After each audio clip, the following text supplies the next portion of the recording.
So in today's video, I'm going to show you probably the best place to practice if you're going to take your ball striking to a whole new level.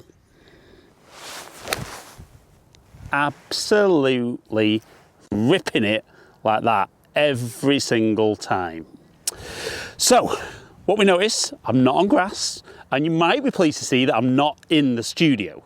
So if we're going to be a really good ball striker, particularly when the ball's on the ground, irrelevant of the surface you're on, the one skill you need to get better at is controlling where the low point of your golf swing is. So when you look at the swing face on, simple form is that club moves in a circle around the body. So the club moves up, it moves down, reaches its low point, and then continues back up. So what you want when the ball's on the ground is that the low point is ahead of the golf ball, but also is a little bit into the ground. So we can see there that on that perfectly struck shot, we could see that my low point would have been probably 2-3 inches ahead of the golf ball and nicely into the sand. And that therefore created that ball and then ground contact. Now, what I see with a lot of golfers is one, they don't get their low point ahead of the ball, but also how deep into the ground changes massively. So it can be tough out on the grass, taking loads of divots and getting that feedback.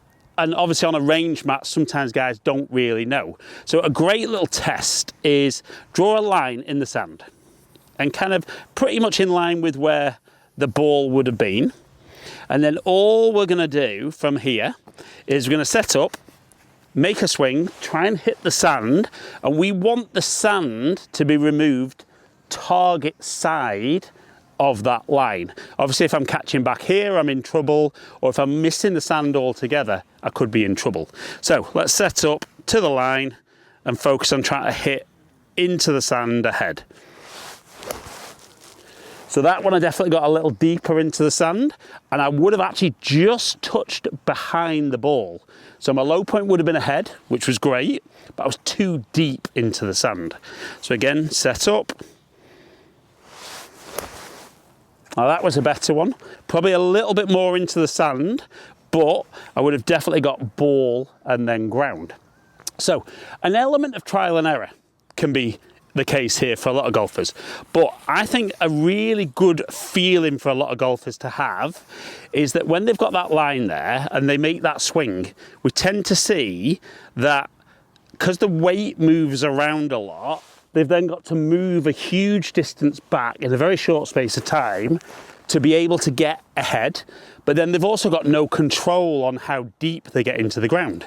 So I think a really nice feeling for a lot of golfers is that as you address, you're going to feel that there's a little bit more pressure on that lead foot. And as you make your backswing, I don't want you to feel like you shift your weight. I want you to feel like that right hip turns behind you. That will push down into your right foot. So that's your pressure shift.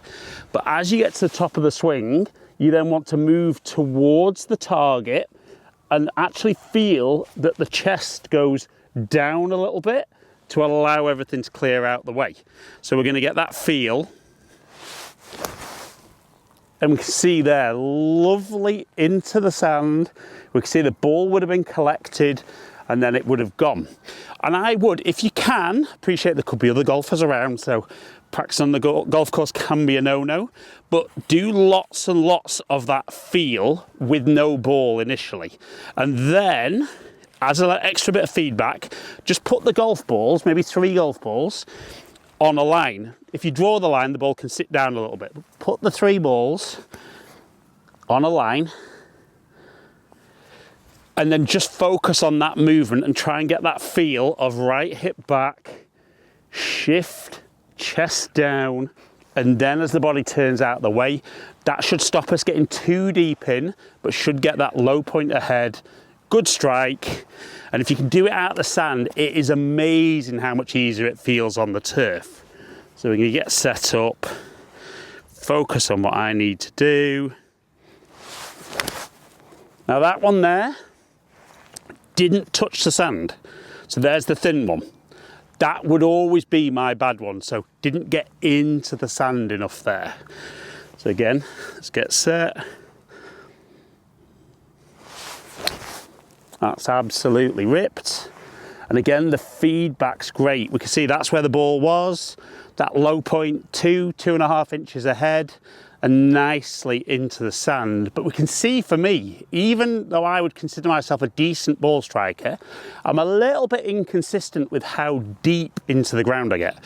That's always been a challenge for me, but definitely the more I can practice off something that's ultra feedback and ultra unforgiving, then it becomes much easier when I get out to play.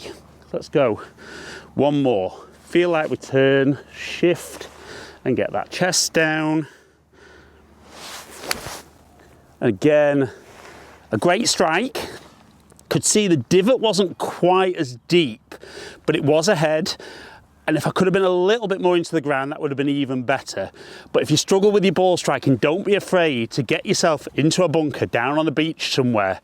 Draw the line, work on what you need, get that feedback from the contact with the sand, then introduce the ball, get the focus the same, get more consistent with how you deliver the club, and I promise you this will absolutely be the best drill you could ever work on to improve your ball striking.